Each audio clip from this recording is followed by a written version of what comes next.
Download aplikasi Tarbiyah Sunnah di handphone Anda. Tersedia di Google Play dan App Store. Bismillahirrahmanirrahim. Assalamualaikum warahmatullahi wabarakatuh.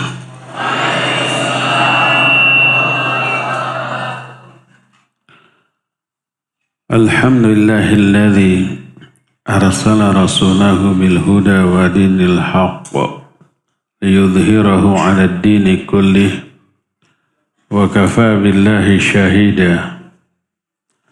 Wa ashhadu an la ilaha illallah wahdahu la syarika lah iqraran bihi wa tauhida. Wa ashhadu anna Muhammadan 'abduhu wa rasuluh sallallahu alaihi wa ala alihi wa ashabihi wa sallama tasliman mazida. Wa ba'd. Anak-anakku sekalian, para santriwan santriwati di Ma'had Sabilur Rasyad Soreang Kabupaten Bandung, para asatidatil kiram, para jamaah, para staf, juga para pendengar radio Tarbiyah Sunnah Bandung, para netizen, para pemirsa beberapa TV. Kembali kita berjumpa membahas adab-adab yang harus diperhatikan oleh para penuntut ilmu. Salah satu di antara adab yang harus diperhatikan adalah bersikap hikmah, terutama ketika berdakwah. Kenapa hikmah ini wajib diterapkan sejak menjadi talibul ilm? Sebelum dia menjadi da'i, sebelum dia menjadi ustadz. Masalah ini amat sangat penting karena hikmah itu salah satu metode dakwah yang paling awal disebut oleh Allah ketika memerintahkan nabinya untuk berdakwah. Dalam surah An-Nahl 125 Allah menyatakan, Ud'u ila sabili rabbika bil hikmah wal mau'izatil hasanah wajadilhum billati hiya ahsan. Kata Allah kepada Nabi SAW, serulah manusia ke jalan Allah, dakwahi manusia ke jalan Allah dengan cara hikmah. Hikmah ini disebut di awal. Dan pengajaran yang baik. Dan berdebatlah dengan mereka dengan sebaik-baik cara berdebat. Karena hikmah merupakan metode dakwah yang pertama kali disebut oleh Allah, maka ini menunjukkan pentingnya kita memahami makna dan maksud dari hikmah, kemudian menerapkannya di dalam dakwah yang akan kita lakukan. Ini yang pertama. Kedua, siapapun yang mempelajari sirah Nabi alaihi salatu wassalam ketika berdakwah, dia akan menemukan bahwa Nabi alaihi salatu wassalam selalu menerapkan sikap hikmah dalam segala urusan, terutama ketika dakwah. Beliau menghadapi manusia yang beragam karakter, beragam kemampuan intelektualitas mereka, kecerdasan mereka, wawasan mereka berbeda. Tapi beliau bisa menghadapi semuanya itu secara tepat, secara pas, sehingga dari semua kalangan masuk ke dalam Islam. Dan salah satu penyebabnya adalah karena dada beliau sudah dipenuhi oleh hikmah.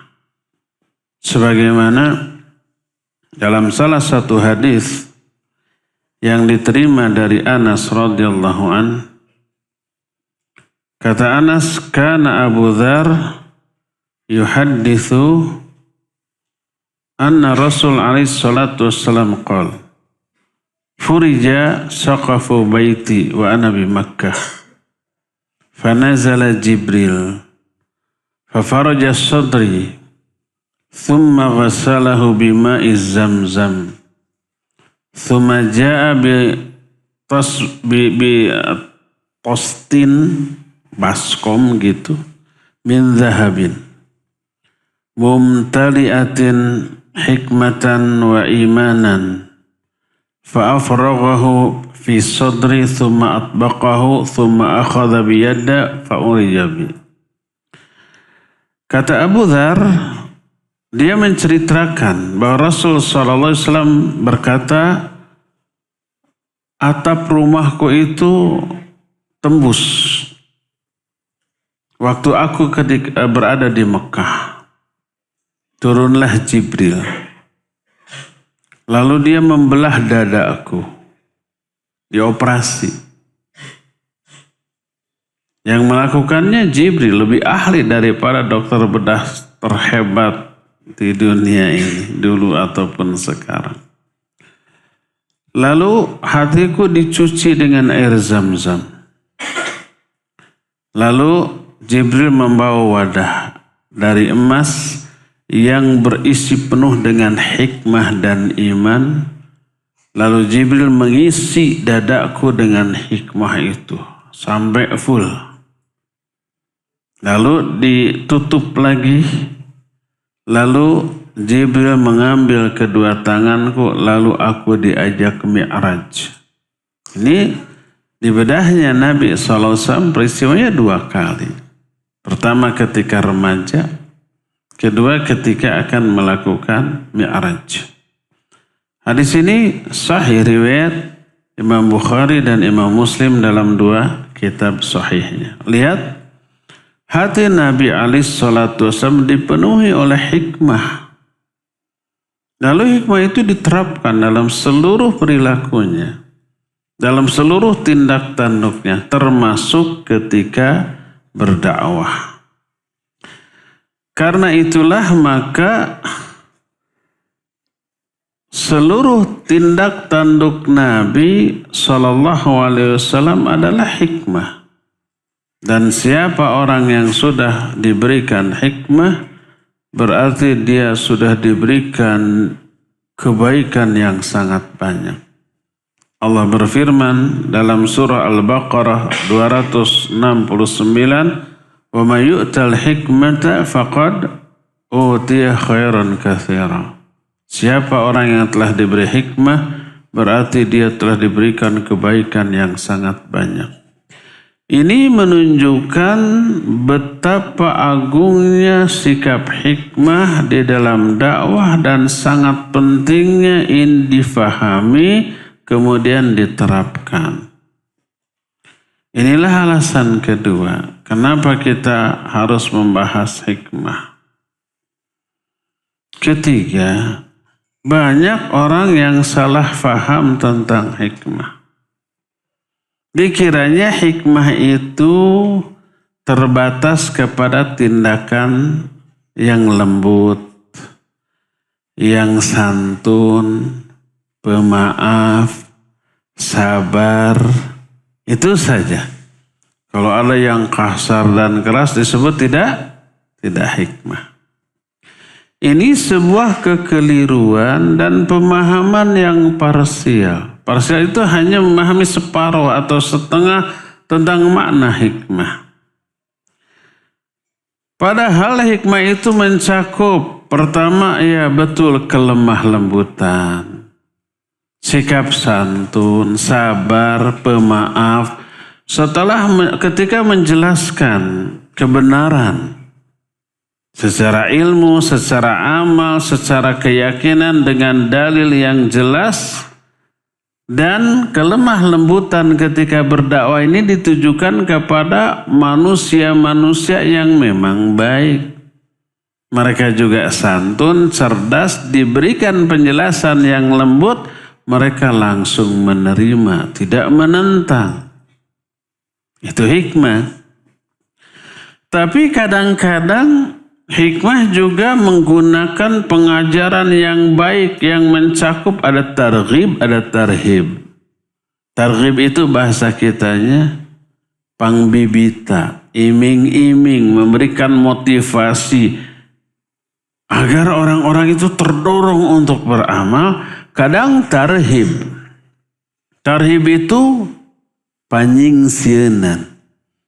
Tarhib itu bikin orang takut terhadap apa? Terhadap dosa, terhadap kebatilan, terhadap penyimpangan, karena ada azab. Ada ancaman yang akan Allah timpakan kepada mereka. Ini yang namanya mau'izah hasanah. Ada targhib, ada tarhib. Ada pangbibita yang memberi motivasi, ada tarhib yang mengancam, bikin orang takut kalau melanggar. Ini ditujukan kepada orang yang mereka itu bisa menerima kebenaran yang diakui, tapi kadang-kadang mereka lalai, mereka memiliki syahwat, mereka memiliki hawa nafsu yang kadang-kadang hawa nafsu, syahwat, kepentingan dunia itu menghalangi mereka dari kebenaran. Saya di beberapa pertemuan yang lalu di sini sudah pernah menjelaskan. Ada orang yang tahu ini benar tapi menolak. Karena apa? Karena kepentingan dunia, karena kekuasaan, karena kehormatan, karena ketakaburan, kesombongan tuh kayak gitu. Contohnya pertama si iblis. Iblis tahu nggak bahwa dia itu harus taat dan patuh kepada Allah. Kenal kepada Allah, kenal dia Allah langsung. Tahu nggak kalau buat durhaka itu diancam dengan neraka dan kekal? Tahu. Tapi kenapa menentang? Takabur. Aba wastakbar, merasa diri besar, merasa hina kalau harus sujud kepada Adam. Tahu kebenaran, ditentang. Si Fir'aun tahu Nabi Musa itu benar, dakwahnya benar. Bagaimana enggak yakin benar? Sudah berkali-kali oleh Allah diazab. Tobat. Dikasih azab dalam bentuk semua cairan berubah menjadi apa? Darah di mana-mana, jari jipen. Terus minta kepada Nabi Musa agar ini azab diangkat lagi, janji mau iman. Nabi Musa berdoa, diangkat lagi, jadi air lagi semua. Enggak iman lagi, durhaka lagi. Turun lagi azab, di semua tempat ada kata, kodok, bangkong, ting araclok, jari jipende. Ini azab. Mereka lalu sadar atas kesalahannya. Minta agar Nabi Musa berdoa kepada Allah agar Allah mengangkat lagi ini azab. Janji mau iman. Setelah azabnya diangkat, kufur lagi. Kan pika sebelumnya. Kenapa? Si Fir'aun itu tahu ini benar, tahu hatinya yakin hatinya bahwa ini benar, tapi ditentang. Allah menyatakan wajahadu biha wastaiqanatha anfusuhum zulman wa uluwa. Si Fir'aun dan bala tentaranya menentang dakwah Nabi Musa. Padahal hati-hati mereka meyakini kebenarannya. Kenapa? Zulman wa uluwa. Karena zalim dan kesombongan, merasa diri tinggi. Jadi ada orang-orang yang kayak begitu. Maka didakwahi secara hikmah dalam bentuk diberi targhib dan tarhib. Kadang hikmah juga mencakup debat dengan cara yang baik, dengan argumentasi, dengan sopan santun ketika berbicara, dengan menjelaskan kebatilan argumentasi lawan dengan dalil-dalil yang jitu. Dan ini diperuntukkan bagi orang yang memang menentang secara logika. Mereka menganggap logikanya itu akal sehat. Al-Quran dan Sunnah ditimbang dengan akal mereka yang mereka katakan akal sehat. Kalau akalnya sehat pasti selaras dengan Quran Sunnah. Kalau bertolak belakang menyimpang berarti akalnya sakit itu. Nah ini jidal silakan. Ini hikmah. Kadang hikmah juga mencakup makna keras. Harus dengan kekuatan. Harus dengan hentakan, bentakan, pelototan. Kadang ngangkat senjata. Jihad itu salah satu metode dakwah bagi orang-orang tertentu. Sudah diberikan dalil menolak. Padahal meyakininya. Sudah diberikan penjelasan, sudah diperlakukan lemah lembut, sudah diberi targhib dan tarhib, malah ngajak gelut, itu mah jihad. Itu adalah hikmah. Termasuk kepada sesama muslim. Contoh, murru auladakum bis-shalah idza balagha sab'a sinin. Perintahkan anak-anakmu sholat ketika mereka 7 tahun. Wadribuhum 'alaiha. Pukul mereka. Kalau sudah 10 tahun belum sholat juga. Ini hikmah, memukulnya hikmah. Keras nggak itu? Keras. Bahkan Imam Az-Zuhri yang dikutip oleh Imam Bukhari dalam kitab sahihnya berkata, kanu yadribunana 'alal ahdi wal amanah wa nahnu sab'us sinin.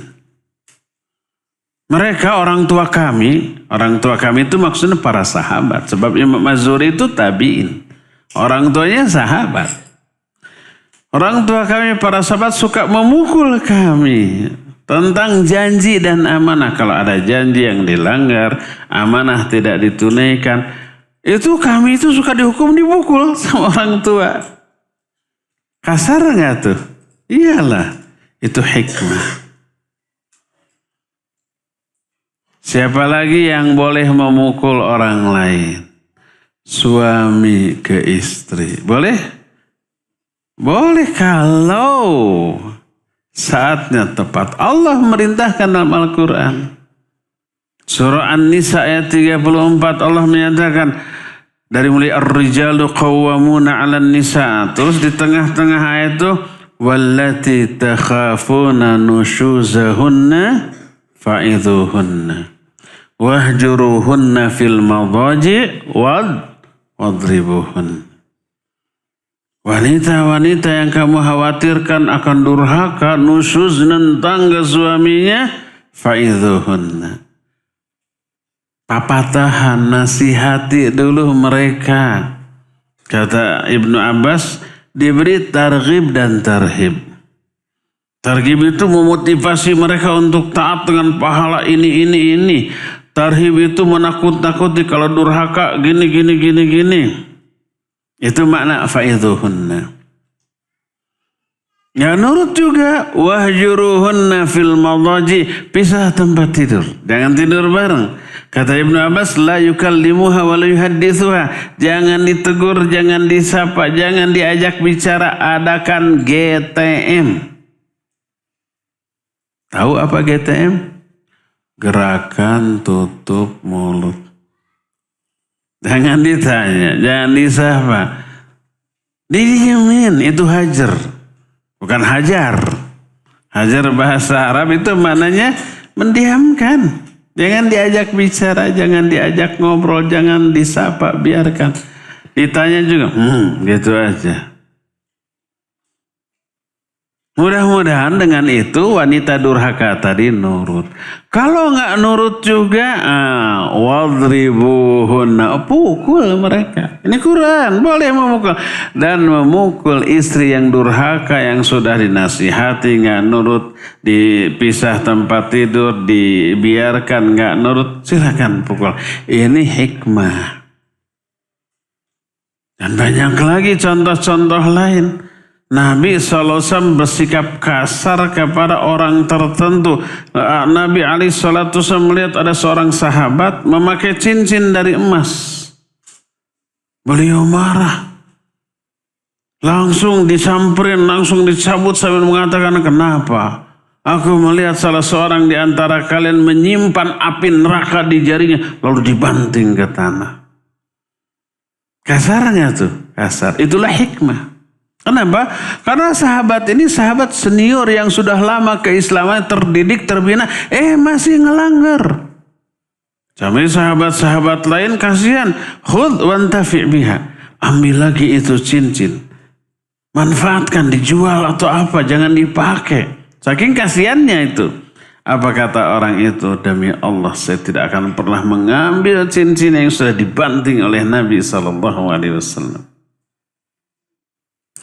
Di lain pihak, Nabi SAW dengan para sahabat sedang ngumpul di masjid. Tiba-tiba datang orang Arab Badui, petatang petenteng, terus ke pojok masjid. Ngapain tuh orang? Kencing di masjid coba. Sejahat-jahat, segila-gila preman sekarang nggak ada yang berani kencing di masjid kan? Dulu ada di hadapan Nabi SAW. Para sahabat sudah emosi, sudah mau bertindak. Oleh Nabi SAW kemudian dicegah. Khallu, biarkan dia. Jangan dilarang, karena sudah cer. Coba bayangkan kalau lagi cer lalu dilarang. Apa yang akan terjadi? Banyak itu. Pertama, bisa kemana-mana. Kalau dibiarkan kan fokus ke satu titik kan, bisa kemana-mana. Yang paling parah nanti balik ditembakkan kepada para sahabat. Tapi kalau dibiarkan fokus ke satu tempat, membersihkannya lebih mudah.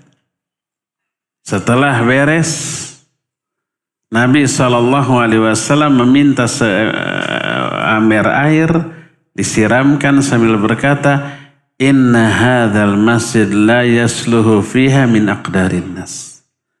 Sambil lemah lembut, tidak membentak, tidak marah kepada orang itu. Karena apa?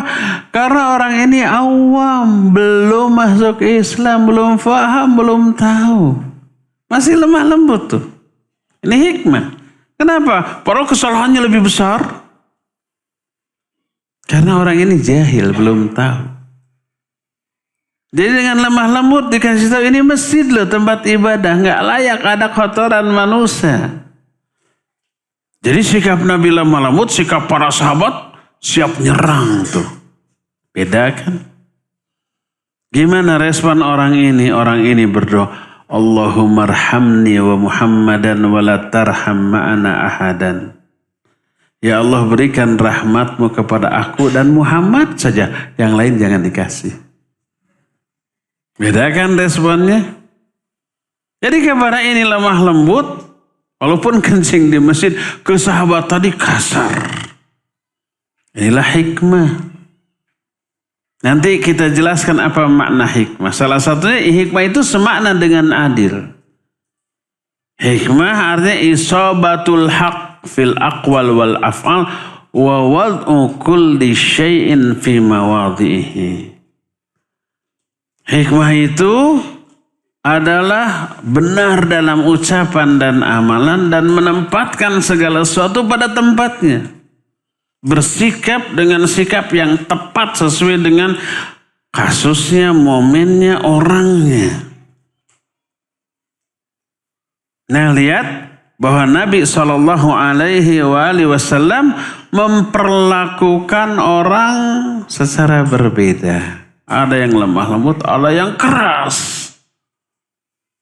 Jadi hikmah itu tidak hanya lemah lembut. Jihad adalah hikmah. Memukul anak yang 10 tahun gak mau sholat adalah hikmah. Memukul anak 6-7 tahun karena melanggar janji atau tidak menunaikan amanah, dipukul, itu hikmah. Suami memukul istrinya yang nusyuz, yang durhaka, setelah dinasihati, setelah dididik, setelah didiamkan, tidak nurut juga, pukul, itulah hikmah. Karena itulah maka hikmah itu adalah perlakuan yang tepat di momen yang tepat kepada orang yang tepat. Ini harus dijelaskan, jangan sampai Islam kasar. Ada gini, dulu saya sempat kena kritikan ikhwan itu murid saya. Jadi ketika mereka awal-awal datang masih jahil, awal-awal ngaji, salah apapun tidak dikasari karena masih jahil. Dia lemah lembutin di ini. Setelah tahunan, malah mungkin lebih dari 10 tahun, ada ikhwan melakukan kesalahan yang mendasar di hadapan orang-orang ikhwan-ikhwan yang baru. Saya marahi, saya panggil. Apa dia bilang? Ustadz berubah, dulu mah lemah lembut, sekarang mah kasar.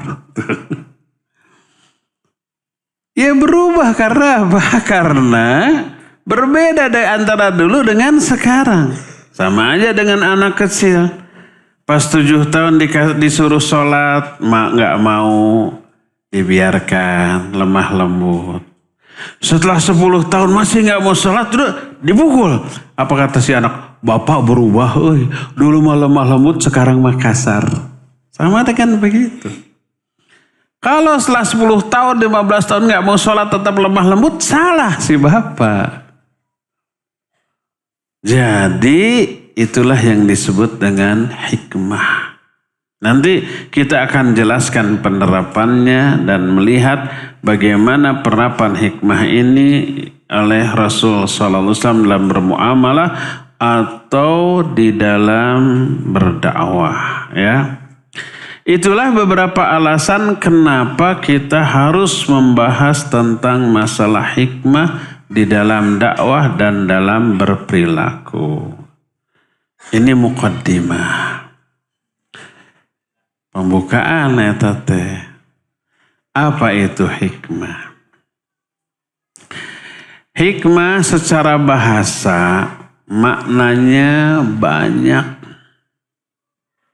Ada hikmah dengan makna adil, ada hikmah dengan makna ilmu, ada hikmah dengan makna hilm, ada hikmah dengan makna isabatul haq bil ilmi wal aqal.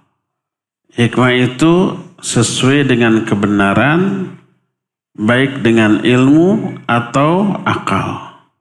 Dan banyak lagi makna hikmah. Cuma seluruh makna hikmah secara bahasa di dalamnya terkandung makna al-man'u.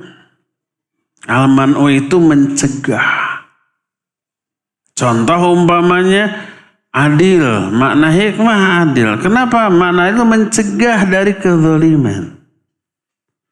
Ada hikmah dengan makna ilmu. Ilmu itu mencegah dari kebodohan, dari keburukan. Ada makna hikmah dengan makna hilm. Itu mencegah dari ghadab. Ada makna hikmah dengan makna yang lain-lain. Tapi seluruh makna hikmah mengandung makna al-man'u. Tercegahnya orang dari keburukan dan dari penyimpangan. Itu secara bahasa. Adapun secara istilah, tadi sudah dijelaskan. Secara istilah makna hikmah adalah al-isabatu fil aqwali wal af'al wa wad'u kulli syai'in fi mawdhi'ihi. Benar dalam ucapan dan perbuatan dan meletakkan segala sesuatu pada tempatnya. Itulah hikmah. Kalau berbicara dia benar karena didasarkan pada Quran Sunnah. Yang salah satu makna hikmah tadi ilmu. Ilmu itu Quran Sunnah. Lalu ucapannya didasarkan pada ilmu. Perbuatannya juga begitu. Ketika bersikap dia adil, menempatkan segala sesuatu pada tempatnya, maka itulah yang disebut dengan hikmah. Secara istilah syar'i. Jadi apa hikmah itu? Benar dalam ucapan dan amalan dan menempatkan segala sesuatu pada tempatnya. Di dalam Al-Quran, hikmah itu diungkapkan dengan dua bentuk ungkapan. Ungkapan pertama dalam bentuk mufrad. Mufrad itu artinya menyendiri. Tidak digabung dengan kitab, dengan Quran. Hanya disebut hikmah. Contoh. Tadi surah An-Nahl 125 menyatakan ud'u ila sabili rabbika bil hikmah. Serulah, ajaklah manusia ke jalan Allah dengan hikmah. Hikmah di sini tadi benar dalam ucapan, amalan dan menempatkan segala sesuatu pada tempatnya.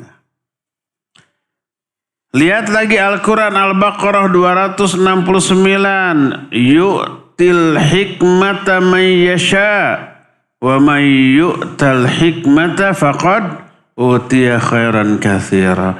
Allah memberi hikmah kepada siapa saja yang Allah kehendaki. Dan siapa orang yang sudah diberi hikmah berarti orang itu sudah diberikan kebaikan yang banyak. Hikmah di sini disebut menyendiri. Lihat lagi surah Luqman, Allah menyatakan walaqad ataina Luqmanal hikmata anishkur lillah. Sungguh Allah kami telah memberikan hikmah kepada Luqman. Dan seterusnya. Ada ayat-ayat yang menyebut hikmah secara mufrad. Makna mufrad dia menyendiri. Itu yang pertama. Kedua, kadang hikmah disandingkan dengan Alkitab. Contoh, dalam surah Al-Jumu'ah Allah menyatakan Huwallazi ba'atha fil ummiyina rasulan minhum yatslu 'alaihim ayatihi wa yuzakkihim wa yu'allimuhumul kitaba wal hikmah. Kata Allah, dialah Allah yang telah mengutus seorang rasul ke tengah umat yang ummi di kalangan mereka. Rasul itu membacakan kepada mereka ayat-ayatnya, membersihkan jiwa mereka dan mengajarkan kepada mereka tentang kitab dan hikmah. Lihat lagi Al-Quran surah Al-Baqarah 129. Di sana Allah menjelaskan tentang doa Nabi Ibrahim. Kata Nabi Ibrahim, Rabbana wab'ath fihim rasulan minhum yatslu 'alaihim ayatika wa yu'allimuhumul kitaba wal hikmah wa yuzakkihim innaka antal azizul hakim. Ya Allah, utus ke tengah-tengah mereka seorang rasul di kalangan mereka yang membacakan kepada mereka ayat-ayatmu dan mengajarkan kepada mereka tentang kitab dan hikmah. Hikmah di sini disandingkan dengan kitab. Lihat lagi Al-Quran surah Al-Baqarah 231. Allah menyatakan wadhkuru ni'matallahi alaikum wa ma anzala alaikum minal kitabi wal hikmah ya'idhukum bih wattaqullah Wa'lamu anna Allaha bikulli syai'in alim. Ingatlah kalian kepada nikmat Allah kepada kalian. Dan apa yang telah Allah keturunkan kepada kalian berupa kitab dan hikmah. Jadi banyak ayat yang menyandingkan kata-kata hikmah dengan kitab. Apa yang dimaksud kitab di sana? Yang dimaksud kitab di sana Al-Quran. Dan yang dimaksud hikmah di sana adalah sunnah Rasul Sallallahu Alaihi Wasallam. Kata siapa hikmah di sana sunnah? Imam Syafi'i, Imam Ibnu Qayyim rahimahumallahu ta'ala menyatakan ini hikmah di sini adalah sunnah. Maksud wa yu'allimuhumul kitab wa kitab wal hikmah, Rasul ini mengajarkan kepada mereka tentang Quran dan sunnah. Dijelaskan oleh Imam Ibnu Qayyim dalam kitab Madarijus Salikin bahwa makna sunnah di sana makna hikmah di sana adalah sunnah. Apa yang dimaksud sunnah? Sunnah Nabi maksudnya. Pasti kalian pernah belajar di kelas. Apa itu sunnah? Salah satu makna sunnah adalah hadis. Apa makna hadis? Kullu ma udhifa lin Nabi sallallahu alaihi wasallam qawlan au fi'lan au taqrira. Segala sesuatu yang disandarkan kepada Nabi sallallahu alaihi wasallam, baik ucapan, perbuatan atau takrir, itu sunnah, itu hadis. Nih Nabi berkata begini, begini, begini. Oh berarti itu hadis. Dengan kata lain itu sunnah. Sahabat menyatakan aku melihat Nabi melakukan begini, begini, begini. Oh apa yang dilakukan oleh Nabi itu berarti sunnah Nabi. Diberitakan oleh hadis. Atau Nabi melihat para sahabat melakukan ini dan Nabi diam. Tidak menyalahkan, tidak melarang. Berarti itu perbuatan para sahabat yang oleh Nabi didiamkan, dibiarkan. Berarti itu juga sunnah. Takririyah namanya. Ada 3 macam sunnah. Sunnah qauliyah, sunnah fi'liyah, dan sunnah takririyah. Sunnah qauliyah berupa ucapan, sunnah fi'liyah berupa perbuatan, sunnah takririyah berupa diamnya Nabi terhadap ucapan atau perbuatan sahabat. Apalagi didukung. Ketika Nabi sholat, Sami Allahu liman hamidah, harusnya baca apa? Rabbana walakal hamdu. Tapi ada sahabat, Sami Allahu liman hamidah hamdan katsiran thayyiban mubarakan fih gitu. Tidak diajarkan oleh Nabi SAW. Seusai sholat, siapa yang tadi ngomong begitu? Saya ya Rasulullah, aku melihat 70.000 malaikat berebut, berlomba menuliskannya. Apakah sahabat ini melakukan kebidahan? Karena melakukan amalan yang tidak diajarkan oleh Nabi SAW? Enggak, karena oleh Nabi didukung, dibenarkan. Itu sunnah apa bidah? Sunnah apa? Taqririyah. Boleh nggak sekarang kita ngarang lagi? Sebab sahabat juga dulu ngarang. Dari mana kita tahu bahwa kalau kita ngarang oleh Nabi dibiarkan, dibolehkan, disetujui? Mungkin dilarang. Kenapa? Karena saat itu syariat belum sempurna, ya enggak? Masih banyak yang turun.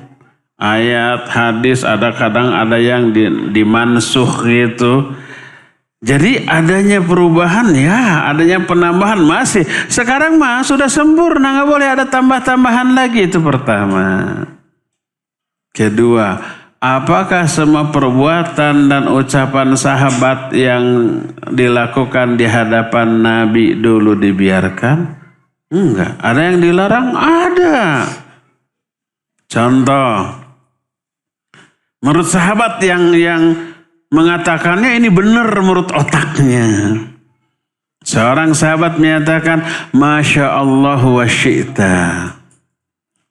Ya terserah Allah dan terserah engkau saja ya Rasul. Gitu tuh. Menurut sahabat ini benar ya enggak? Makanya dia ngomong begitu pede di hadapan Nabi SAW. Masya Allah wa syi'ta. Oleh Nabi SAW langsung dilarang. La taqul Masya Allah wa syi'ta. Walakin qul Masya Allah wahdah. Jangan kamu katakan Masya Allah wa syi'ta. Nggak boleh. Itu syirik. Karena menyamakan masyiatullah dengan masyiatun Nabi. Masyiah atau kehendak Allah dengan kehendak Nabi disamakan. Nggak boleh. Tapi katakan Masya Allah saja cukup. Jangan Masya Allah wa syi'ta. Atau Masya Allah wa sya'a Rasul sallallahu alaihi wasallam, nggak boleh. Sama dengan sekarang umpamanya ada orang demi Allah demi Rasulullah. Ada yang begitu? Nggak boleh. Syirik. Karena apa? Bersumpah dengan mengagungkan dua nama dengan pengagungan yang sama. Mengagungkan Allah, mengagungkan Rasul dengan pengagungan yang sama nggak boleh. Betul Nabi SAW agung, tapi nggak boleh disamakan kedudukannya dengan keagungan Allah dengan mengatakan demi Allah demi Rasulullah, nggak boleh. Atau kita harus bersyukur kepada Allah dan kepada donatur, nggak boleh juga. Karena itu sama dengan menyamakan syukur kepada Allah dan syukur kepada manusia. Tapi harus menggunakan kata apa? Thumma nashkurullaha awalan. Thumma ba'da dhalik nashkurun nas. Boleh. Kita bersyukur kepada Allah. Kemudian setelah itu bersyukur kepada manusia. Boleh. Apa bedanya dan thumma? Oh jauh beda. Kalau dan disebut lil mutlaqil jam'i. Kalau thumma litartib bin fisal. Ada 3 huruf ataf, wa, fa, thumma. Huruf ataf yang lain banyak, tapi ini 3 ini tartib. Ada kaidah, mungkin kalian ada yang pernah belajar dalam ilmu nahu dari kitab Al-Alfiyah. Dikatakan apa? Wal fa'u litartibi bittisal wa thumma litartibi bin fisal. Fa untuk menyatakan urutan tapi menyambung. Kalau thumma menyatakan urutan tapi terpisah waktunya. Umpamanya Ja'a Muhammadun wa Zaidun. Pakai wa. Telah datang Muhammad dan Zaid. Bareng tuh. Tapi kalau Ja'a Muhammadun fa Zaidun. Telah datang Muhammad lalu Zaid. Tidak bareng tapi berurutan Muhammad terus langsung Zaid. Kalau bahasa Ja'a Muhammadun thumma Zaidun. Telah datang Muhammad. Kemudian Zaid. Itu ada waktu. Muhammad dulu datang 5 atau 10 menit kemudian baru Zaid. Urutan tapi beda jeda waktu.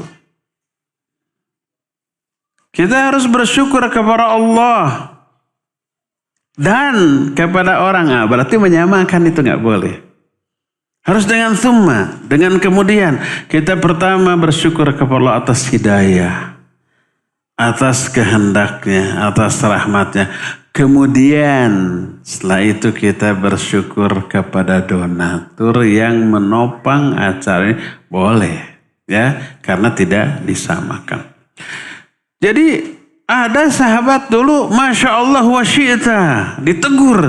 Jangan kamu berkata begitu. Sahabat ini kenapa berani ngomong begitu? Sebab menurut otaknya benar. Makanya pede, berani di hadapan Nabi SAW mengatakan begitu. Langsung ditegur. Jadi tidak semua ucapan dan perbuatan sahabat yang dilakukan di hadapan Nabi dibiarkan. Enggak ada yang dilarang keras. Apalagi kita sekarang nganggap ini benar, ngarang sendiri. Siapa yang menjamin bahwa ini benar? Ya. Jadi adanya seorang sahabat yang berkata, Sami Allahu liman hamidah Rabbana walakal hamdu hamdan katsiran thayyiban mubarakan fi, itu dijadikan dalil kita juga boleh ngarang doa sendiri dalam sholat, tambah-tambahan tuh sahabat juga. Sahabat mah dibenarkan oleh Nabi, kita mah tidak ada yang menjamin bahwa omongan kita benar. Jadi itu sahabat bukan berbuat bid'ah. Karena di hadapan Nabi dan dibenarkan oleh Nabi SAW, itu disebut sunnah taqririyah. Jadi sunnah dalam ilmu hadis maknanya hadis. Sinonim. Ada lagi sunnah dalam ilmu aqidah. Dan ada lagi sunnah dalam ilmu fiqih. Beda maknanya. Kalau dalam ilmu fiqih, sunnah itu hukum yang tidak wajib. Yang bila dilakukan berpahala. Bila ditinggalkan tidak dosa. Jangan dirubah ta'rif atau definisi dari para ulama. Sunnah itu yaitu ma yuthabu fa'ilihi wala yu'thamu yu'aqabu tarikuhu. Perbuatan yang orang yang melakukannya diberi pahala, orang yang meninggalnya tidak akan disiksa. Itu sunnah secara fiqih. Ada lagi sunnah secara akidah, maknanya syariat. Secara keseluruhan. Ini sunnah dengan makna syariat mencakup akidahnya, mencakup ibadahnya, muamalahnya, akhlaknya, semuanya. Makanya berkata Syekhul Islam Ibn Taimiyah, as-sunnah ya syariah. Sunnah itu adalah syariah. Makanya pernah Ibnu Umar radhiyallahu anhu menyatakan, man taraka sunnah faqad kafaro. Siapa yang meninggalkan sunnah, dia telah kufur. Makna sunnah di sini bukan lawan dari wajib tadi, bukan.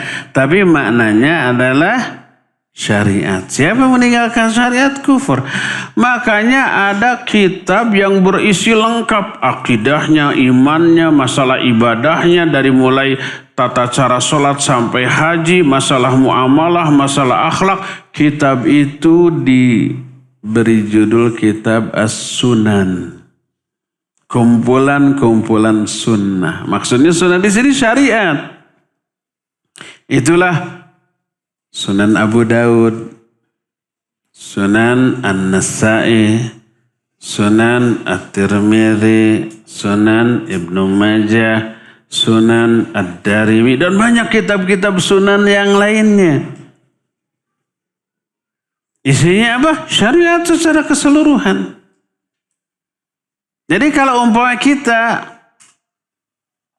menyebut atau mendengar nama istilah sunnah, lihat dulu konteksnya. Apakah dalam masalah fiqih, dalam masalah hadis, dalam masalah akidah, dalam masalah manhaj. Masalah manhaj, sunnah lawan dari bid'ah.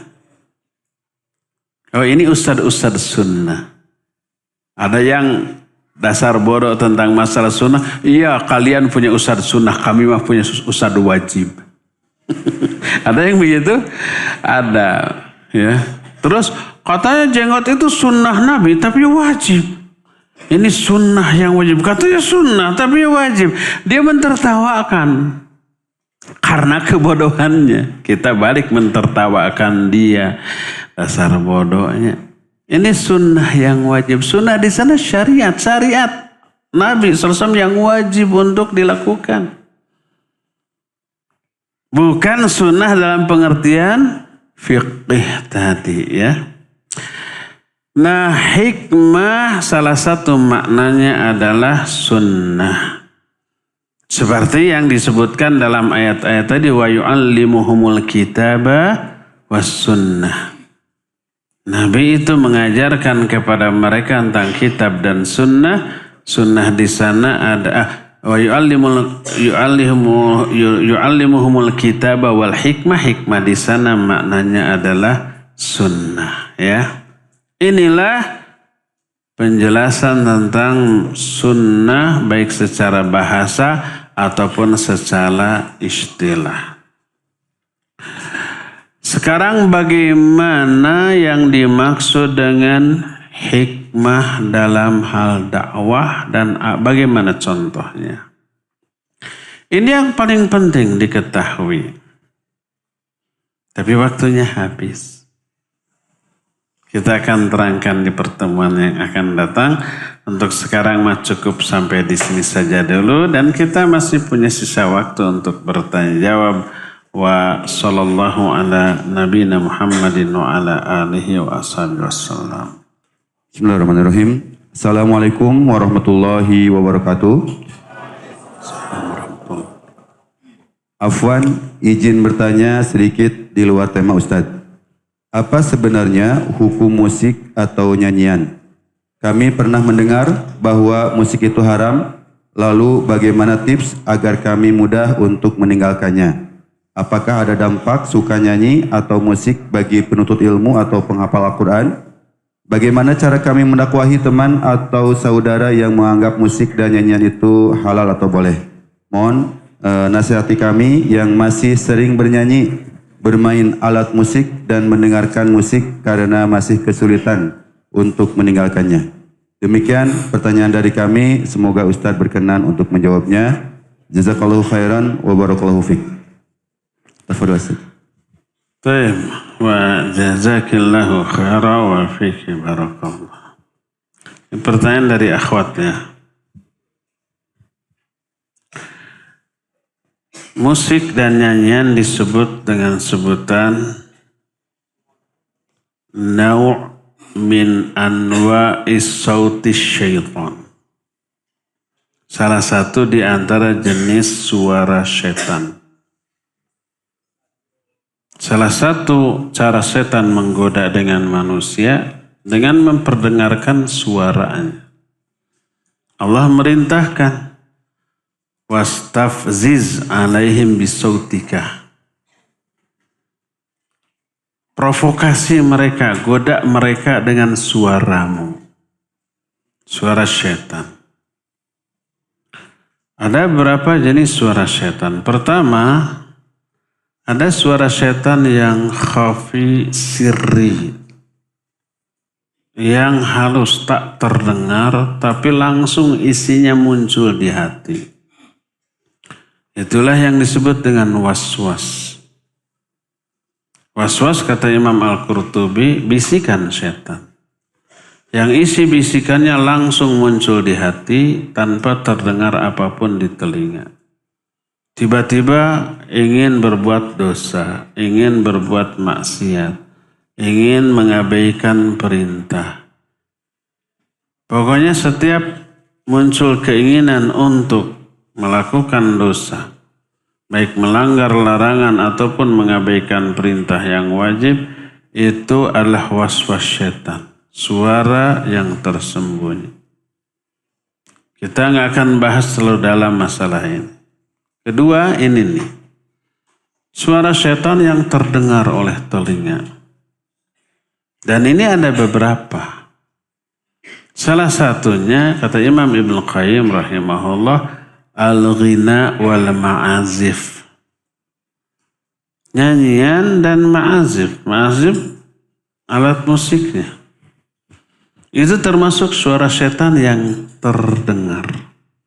Dan itu yang dimaksud dengan godalah manusia dengan suaramu. Untuk apa? Pertama, untuk lalai dari jalan Allah, lalai dari perintah Allah. Kedua, mendorong orang itu untuk berbuat dosa yang diharamkan. Dan itu yang disebut dengan lahwal hadis dalam surah Luqman. Wa minan nasi man yashtari lahwal hadis liyudhilla an sabila wa yattakhidhaha huzwa. Apa akhir ayat ini? Ulaika lahum adzabum muhin. Di antara manusia ada yang menjual belikan lahwal hadis. Ucapan yang melalaikan. Apa ucapan yang melalaikan? Bukan ghibah, bukan berdusta. Kata Abdullah bin Mas'ud, wallahi alladzi la ilaha illahu. Demi Allah yang tidak ada sesembahan yang hak selain Dia, lahwal hadis yang dimaksud di sini adalah nyanyian dan musik. Dijual belikan, laku nggak menjual lagu dan musik? Lakunya itu laku biasa atau laku bingit? Bingit. Mahal apa murah? Para penyanyi, para produser, sutradaranya, para penjualnya, kaya atau kaya banget? Kaya banget. Sekali manggung puluhan juta, ratusan juta, ya enggak? Kalau umpah direkam, ada kopian dulu kaset, CD gitu ya. Itu ada royalti kalau umpah satu kaset dulu 10.000, 2.000, 3.000 untuk penyanyinya. Terjual 1 juta kaset. 1 juta kali 3.000 berapa? 3 miliar. Kalau penyanyi top dunia itu bisa miliaran kopi yang terjual. Makanya penyanyi kaya-kaya. Produsernya lebih kaya lagi. Yang jualnya laku kan kaya juga. Lebih jual bala-bala laku apa tidak? Laku. Habis nggak? Habis. Kaya nggak tukang bala-bala? Jarang. Kaya mana dengan tukang jualan musik? Jauh ya enggak. Sekarang sudah nggak ada kaset, nggak ada CD, nggak ada videonya. Gimana ngitungnya? Katanya ada royalti dari setiap pemutaran. Ada yang mutar di kafe, di restoran, di mana itu bayar ke penciptanya, ke penyanyi pertamanya gitu tuh. Makanya belakang ini ribut tentang urusan royalti kan. Nah, jadi seperti itu. Laku keras. Ya. Itulah musik dan nyanyian. Berkata Imam Ibnu Qayyim rahimahullahu ta'ala bahwa al-ghina disebut ruqiyatul liwat waz zina. Itu disebut mantra liwat dan zina. Liwat itu hubungan sesama. Penyakit kaum siapa? Kaum Nabi Lut. Siapa yang nyanyi itu terdorong untuk liwat atau zina. Minimal zina hati atau pikiran. Ketika mengumandangkan lagu yang syairnya itu biasa tentang bucin ya. Dan seterusnya. Pasti ingatan itu ke orang yang dicintai. Dan seterusnya tuh. Kadang ada syair lagu berbahasa Inggris, lagu barat, orang Indonesia hanya enak mendendangkan, gak paham istrinya. Isinya menceritakan perzinahan. Tapi yang nyanyi-nyanyi unggut-unggutan gak tahu isinya disenggahnya apa gitu ya. Nah itu ya. Karena itulah maka Allah Azza wa Jalla mengancam. Ulaika lahum adzabun muhin. Mereka lah akan ditimpa azab yang apa? Yang menghinakan. Tapi kok ada orang yang menghalalkan bahkan ustadz beken? Ada? Jangan disebut namanya. Ada. Jangan dibantah. Karena sudah jelas. Cukup sampaikan ucapan Nabi SAW. Sadaqa Rasul SAW haitsu qala. Telah berkata Rasul SAW ketika beliau berkata, la yakunanna aqwamun min ummati. Kelak pasti pakai la-nya la taukid dibaca pendek, pakai nun taukid tsaqilah di akhirnya. Tadinya yakunu masuk nun, yakunanna. Ada huruf la di awal dibaca pendek, la yakunanna. Pasti akan muncul dari kalangan umatku yang menghalalkan perzinahan, harir itu pakaian yang bagus, apa namanya? Sutra, khamar dan ma'azif. Ma'azif itu musik dan nyanyian. Di akhir zaman, hadis sahih riwayat Imam Muslim dalam kitab Sahih Muslim. Dan ini termasuk di antara tanda-tanda kiamat. Jadi kalau ada orang yang mengatakan halal kok benar. Kata Rasul sallallahu alaihi wasallam, nanti ada di kalangan umatku yang menghalalkan ini yang semuanya haram. Salah satunya adalah musik dan nyanyian. Maka oleh para ulama di antara Imam Ibnu Qayyim menyatakan bahwa musik dan nyanyian itu disebut Qur'anus syaitan wal hijabul kathif anillahi azza wa jalla. Itu Qur'annya syaitan dan penghalang yang tebal dari Allah azza wa jalla. Siapa orang yang menyukai lagu dan nyanyian, musik dan nyanyian, merasakan kenikmatan spiritual dengan itu, maka dia akan terhalang dari nikmatnya membaca dan mendengarkan bacaan Al-Quranul Karim. Ini nikmat, itu nikmat, tapi bertolak belakang. Siapa yang merasakan nikmatnya ini gak akan merasakan nikmatnya yang itu. Siapa yang nikmat dengan ini gak akan merasakan nikmat itu, dan seterusnya. Maka seorang talibul ilm, calon-calon duat, calon asatidzah wajib menjauhkan diri, membentengi diri dari sekarang dari musik dan nyanyian, ya. Itu akan menghalangi hidayah. Itu akan menumpukan daya pemahaman kita, analisa kita, hafalan kita, dan banyak membuat kita lupa atau terkena dengan penyakit yang disebut hese apal gancang poho. Susah hafal, mudah untuk lupa, ya. Jauhi ya. Wallahu a'lam bissawab. Silakan lagi. Jazakallah khairan kepada Ustadz atas jawabannya. Semoga kita bisa mendapatkan faidah dari apa yang ditanyakan dan jawaban dari Ustadz. Baik, ada kelas 7. Mana kelas 7 yang mau bertanya? Boleh, kita kasih kesempatan dulu kepada santri baru untuk bertanya. Tafadhol, Nafis ya.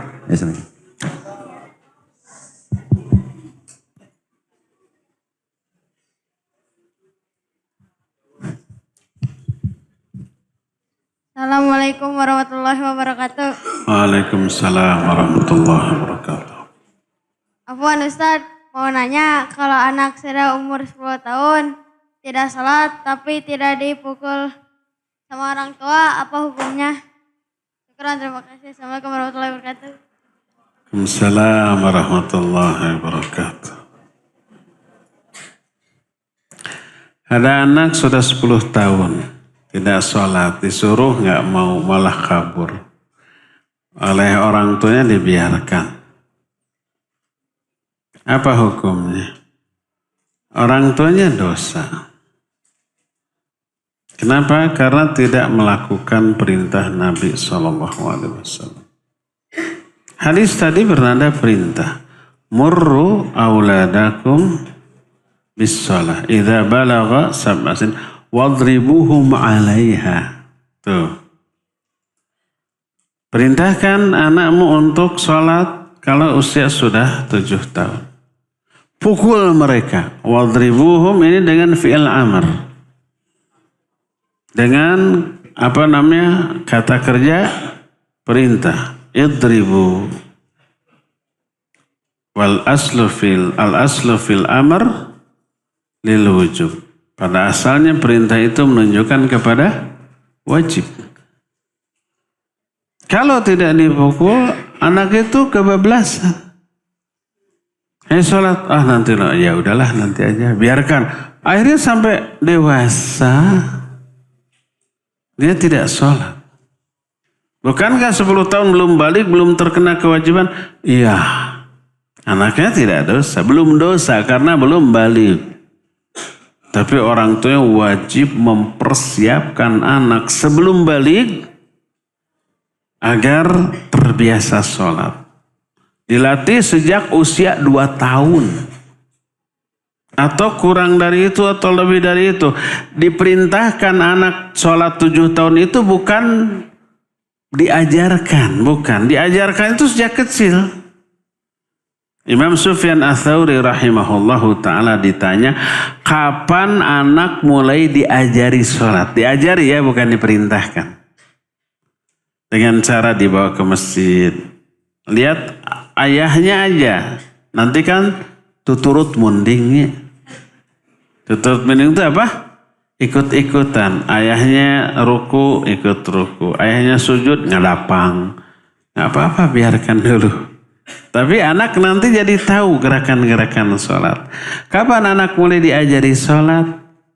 Imam Sufyan Ats-Tsauri menyatakan sejak anak itu sudah bisa membedakan tangan kanan dengan tangan kiri. Ajarkan tata cara sholat. Nggak perlu diperintahkan dulu, ajarkan saja. Pas 7 tahun itu sudah bisa. Udah bisa bacaannya, jumlah rakaatnya, apalagi gerakannya, waktu-waktunya gitu sudah bisa. Perintahkan, ayo sholat. Kalau nggak diperintahkan, dosa si ayah. Karena ini perintah dari Nabi SAW. Murru auladakum. Murru itu juga fi'il amr. Perintahkan. Nah, 7 tahun itu sudah bisa anak. Bukan mulai ngajarnya. Ngajarnya mulai dari kecil. 7 tahun sudah bisa, perintahkan dengan tegas, terus. Kalau nggak mau jangan lu dipukul, nggak boleh, belum waktunya. Kalau sudah 10 tahun nggak mau juga, baru pukul, ya. Kalau tidak dipukul dibiarkan 11 tahun, 15 tahun sudah balik, masih belum sholat, tidak juga dipukul, orang tuanya dosa. Apalagi kalau sudah 15 tahun ke atas dipukul nakis. Pasang kuda-kuda, ngelawan. Makanya sejak kecil tuh. Kalau 10 tahun masih ngelawan, masih kecil. Masih kalah sama ayahnya ya. Jadi orang tua wajib menerapkan hal ini atas perintah Rasul sallallahu alaihi wasallam. Wallahu a'lam. Silakan lagi. Iya. Silakan pada siapa? Ananda. Siapa? Ya, Ananda Selo, silakan. Ya.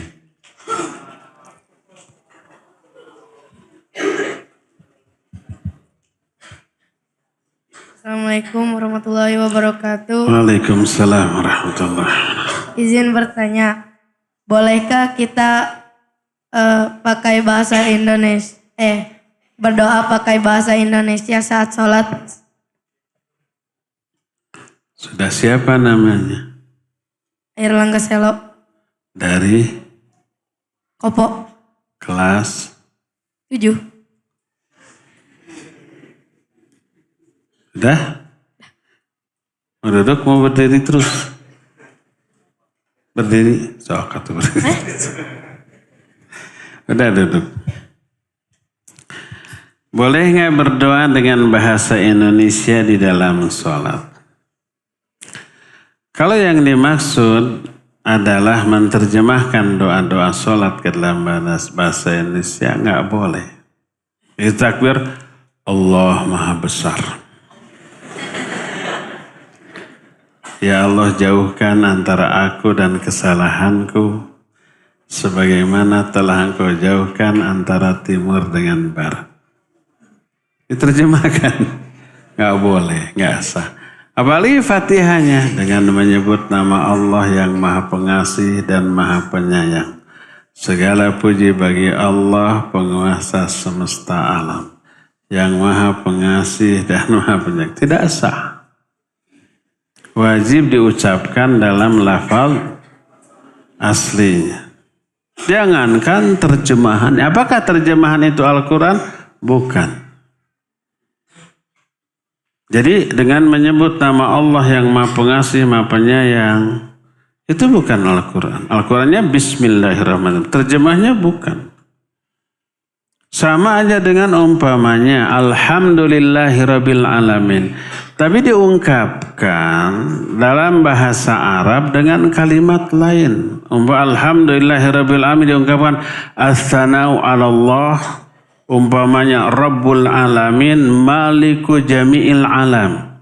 Itu maknanya sama dengan Alhamdulillahirabbil alamin. Tapi ketika kita menyatakan as-sana'u 'alallah, itu bukan Al-Quran. Lafaznya berbeda. Walaupun maknanya sama, ya.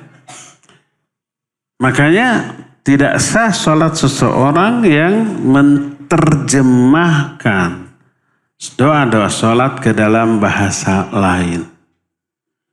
Dulu di Turki itu wajib semua yang berbahasa Arab diterjemahkan azan. Allahu Akbar diterjemahkan dalam bahasa Turki. Maka tidak boleh, ya. Jadi kalau yang dimaksud berdoa dalam sholat dengan bahasa Indonesia itulah menerjemahkan doa-doa sholat ke dalam bahasa yang lain, termasuk bahasa Indonesia, nggak boleh, tidak sah. Harus diucapkan dalam lafaz aslinya. Nah sekarang kalau yang dimaksud adalah doa tambahan di luar doa pokok dalam sholat. Contoh dalam sujud.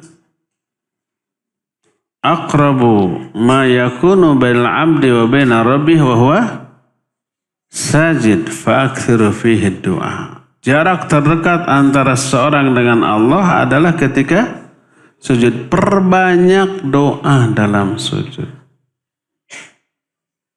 Maksudnya doanya dibaca setelah membaca zikir khusus ketika sujud. Apa zikir khususnya? Subhana rabbiyal a'la. Itunya dulu baca minimal 3 kali, boleh lebih. Setelah Subhana rabbiyal a'la 3 kali baru tambah dengan doa-doa lain.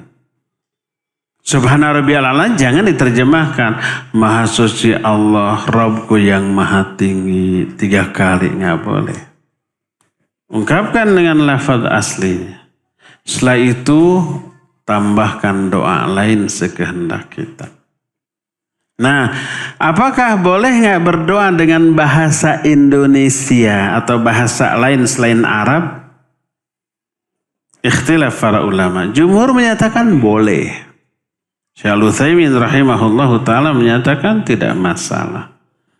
Diambil dari keumuman sebuah hadis, falyakhtar minad du'ai a'jabahu. Hendaklah dia memilih doa yang paling dia sukai di dalam sujud itu. Nah yang paling dia suka itu baik isinya termasuk bahasanya. Dibolehkan. Asal zikir pokoknya dalam sujud yaitu Subhana rabbiyal a'la dibaca dulu dalam lafaz asli. Baca Subhana rabbiyal a'la 3 kali minimal, boleh lebih. Lalu baru masuk ke doa yang kita inginkan. Tapi seafdol doa ambil dari Quran. Kalau enggak dari hadis. Kalau enggak dari sahabat. Kalau enggak dalam bahasa Arab yang diajarkan oleh para ulama. Nah setelah itu baru boleh kita dengan bahasa kita sekehendak kita. Karena apa? Kalau kita ngarang sendiri enggak bisa dalam bahasa Arab. Kita ambil dari Quran, dari hadis, tidak hafal gitu, tidak hafal. Tidak liciknya kita ya. Ingin banyak berdoa tapi malas menghafal doa yang dicontohkan baik dalam Quran ataupun hadis Nabi yang sahih. Itu malas ya. Padahal semua yang kita inginkan ada tuh doa yang dicontohkan dari Quran, dari hadis yang sahih, banyak tuh. Tapi malas kita menghafalkannya, jadi nggak tahu, nggak hafal. Akhirnya berdoa dengan bahasa kita sendiri ya. Kalau doa dengan bahasa kita sendiri di luar sholat, sepakat para ulama boleh. Seusai sholat kita berdoa, ya Allah begini pakai bahasa Indonesia boleh. Adapun di dalam sholat ketika sujud terutama asal subhana rabbiyal a'lanya dibaca terlebih dahulu, lalu doanya diungkapkan dalam bahasa Indonesia, maka insya Allah dibolehkan. Wallahu a'lam. Terakhir. Iya. Ya boleh. Di Nahwan dulu, Nahwan.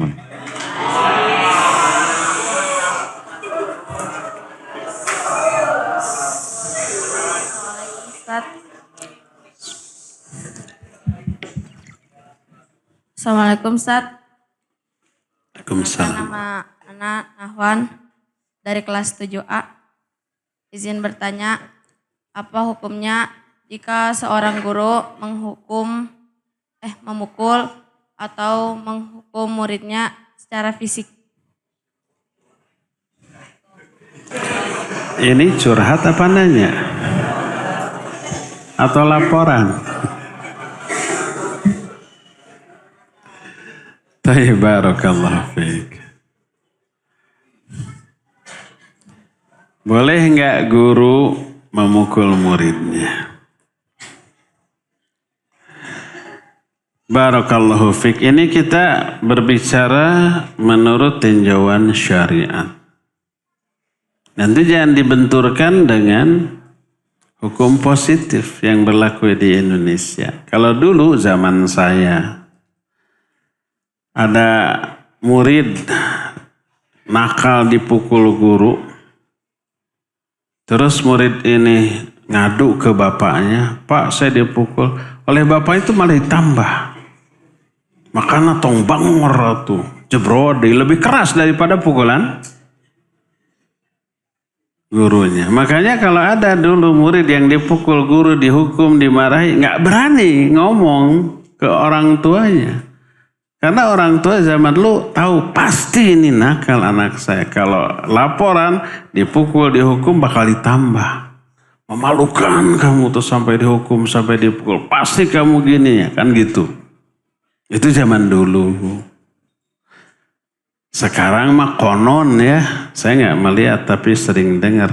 Ada anak murid nakal dipukul guru, lapor ke bapaknya, langsung dibawa ke polisi. Ada? Banyak. Jadi guru teh takut.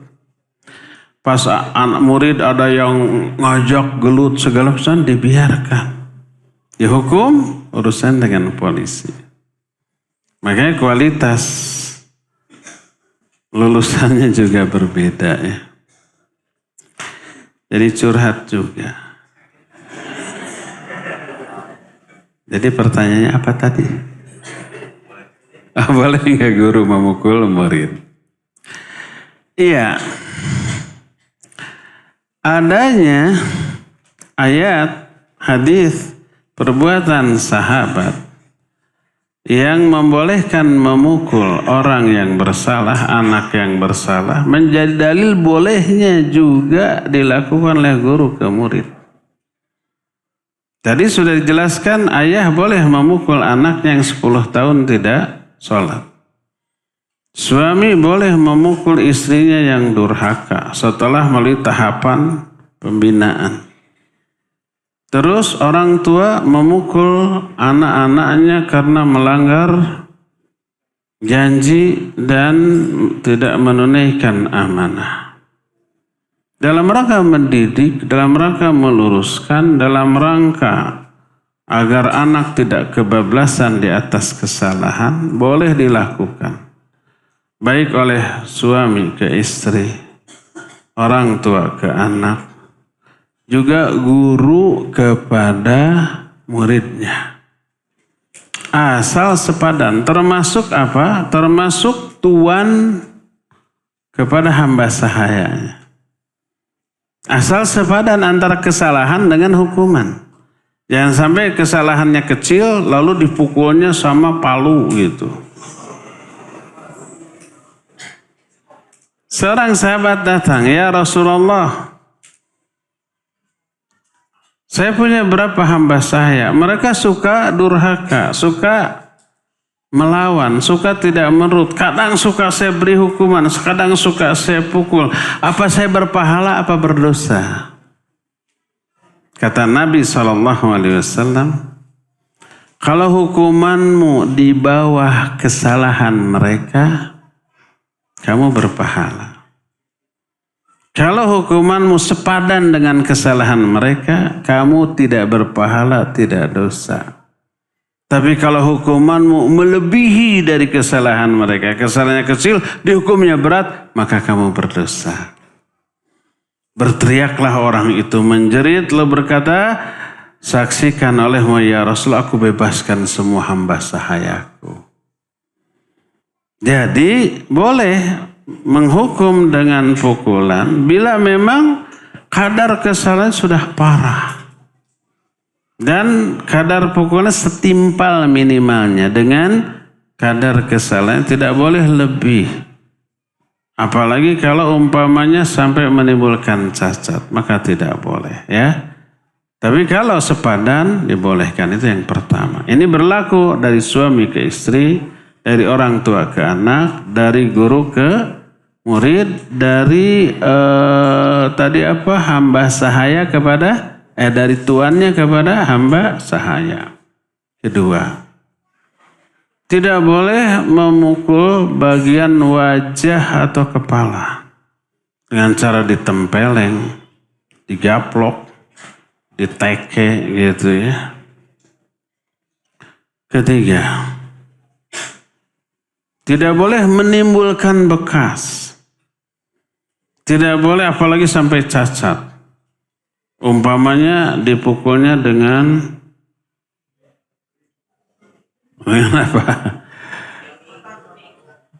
Rotan sampai berbekas. Tidak boleh. Apalagi sampai menimbulkan luka atau cacat, ya. Kemudian wala tuqabbih, jangan menjelek-jelekan, menghina.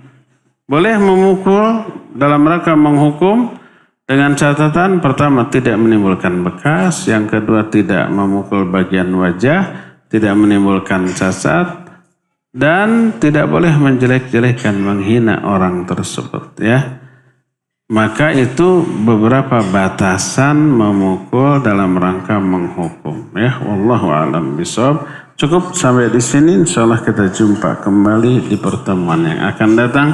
Subhanakallahum bihamdik asyhadu an la ilaha illa ant astaghfiruka wa atubu ilaik walhamdulillahirabbil alamin. Wassalamualaikum warahmatullahi wabarakatuh.